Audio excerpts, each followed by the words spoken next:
அவர்களுடைய குடும்பத்தை சமுதாயத்திற்கு அறிமுகப்படுத்துகிறார். ஆதமை அல்லாஹ் அறிமுகப்படுத்துகிறார் ஹவ்வாவோடு. எனவேதான் அந்த அம்மையாருடைய பெயர்ல இன்னைக்கு ஒரு ஊரே இருக்கு. அந்த அம்மையாருடைய பெயரை கொண்டு ஒரு ஊர், ஆதம் என்ற பெயரை கொண்டு ஊர் இல்லை, ஆனா அந்த ஹவ்வாவுடைய பெயரை கொண்டு ஒரு ஜத்தா இருக்கு. மக்கா பக்கத்துல என்ன இருக்கு? ஜத்தா. யார் அந்த ஜத்தா? அன்னை ஹவ்வா தான் அந்த ஜத்தா. பாட்டி யார் அந்த பாட்டி? அன்னை ஹவ்வா ஒரு பாட்டி. ஒரு பெண்மையை கொண்டு ஒரு ஊருடைய பெயர். ஹஜ்ரத் நூஹ் அலைஹிஸ்ஸலாமுடைய பாரம்பரியத்தை நீங்கள் பார்க்கிறீர்கள்.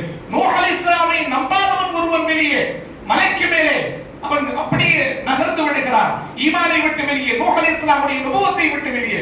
ஆனால் அதே நூஹ் அலைஹிஸ்ஸலாம் எந்த 80 நபர்களை அந்த கப்பலில் ஏற்றி போனார்களோ, அந்த கப்பலில் ஏற்றிய 80 நபர்களில் நூஹ் அலைஹிஸ்ஸலாமுடைய மனைவியும் இருக்கிறார்கள், 3 மக்களும் இருக்கிறார்கள் என்றால் குடும்பத்தை கொண்டுதான் நூஹ் அலைஹிஸ்ஸலாமுடைய இன்னொரு நுபுவத்தை அல்லாஹ் துவக்கி வைத்தார். இங்க இல்லறம் கட்டாயம் கணவான்களே, குடும்பத்தை விட்டு குர்ஆனில் அல்லாஹ் சொல்லிவிட்டான், وَرَهْبَانِيَّةً ابْتَدَعُوهَا مَا كَتَبْنَاهَا عَلَيْهِمْ. எந்த துறவரத்தை இந்த யூதர்கள் தேர்வு செய்து கொண்டார்களோ, எங்களுக்கு மனைவி தேவையில்லை, மக்கள் தேவையில்லை. சில பேர் ஆர்வத்தோட அதுல பள்ளிவாசல்ல வந்துருவார், குடும்பமே வேணாம், எதுவுமே வேணாம். துணி துவைச்சு கொடுக்கிறது யாரு? சந்தோஷத்தில் பங்கெடுப்பவர்கள் யார்? உங்களுக்காக வேண்டிய அழக்கூடியவர்கள் யார்? நீங்கள் எந்த நிலையிலும் மறந்து வாழ்ந்தாலும் போனை போட்டு உணவு உண்டீர்களா, சரியாக இருக்கிறீர்களா என்று கேட்பவர்கள் யார்? அல்லாஹ் குர்ஆனிலே கண்டிக்கிறார். யூதர்கள் தேர்வு செய்த ஒரு பிதஅத் இந்த துறவரம், இஸ்லாத்தில் இதற்கு அனுமதி இல்லை. குடும்ப பாரம்பரியம் இருக்கக்கூடியவர்கள் தான் அல்லாஹ்வை அடைய முடியும்.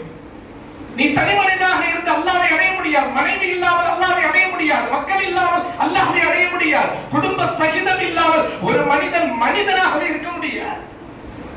உன்னுடைய தூய்மை, உன்னுடைய பக்குவம், ரசூலுல்லாஹ் எல்லாவற்றையும் தெள்ளத் தெளிவாக பேசிவிட்டார்கள். மன் நகஹ் ஃபகத் இஸ்தக்மலல் ஈமான். சுப்ஹானல்லாஹ்.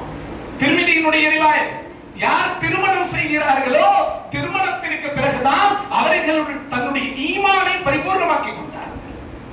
அதனால்தான் ரசூலுல்லாஹ் மையக் கருவிலே அற்புதமான இளம் வாலிப பருவம் 25 வயது அந்த நேரத்தில் ரசூலுல்லாஹ் தன்னுடைய திருமணத்தை தேர்வு செய்தார்கள்.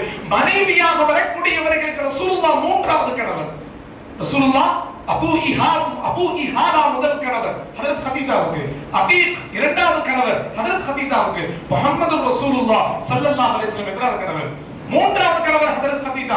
ரசூலுல்லாஹ் தன்னை விட மூத்த பார்க்கவில்லை, தனக்கு ஒரு இல்லறம் வேண்டும். நுபுவத்திற்கு முன்பு, சமுதாயத்தில் நான் அறிமுகமாக்குவதற்கு முன்பு, முஹம்மது இப்னு அப்துல்லாஹ் முஹம்மது ரசூலுல்லாஹ்வாக மாறுவதற்கு முன்பு முஹம்மது ஜௌஜு கதீஜாவாக மாறிவிட்டார்கள். முஹம்மது இப்னு அப்துல்லாஹ் தெளிவாக கவனிக்கணும். முஹம்மது இப்னு அப்துல்லாஹ்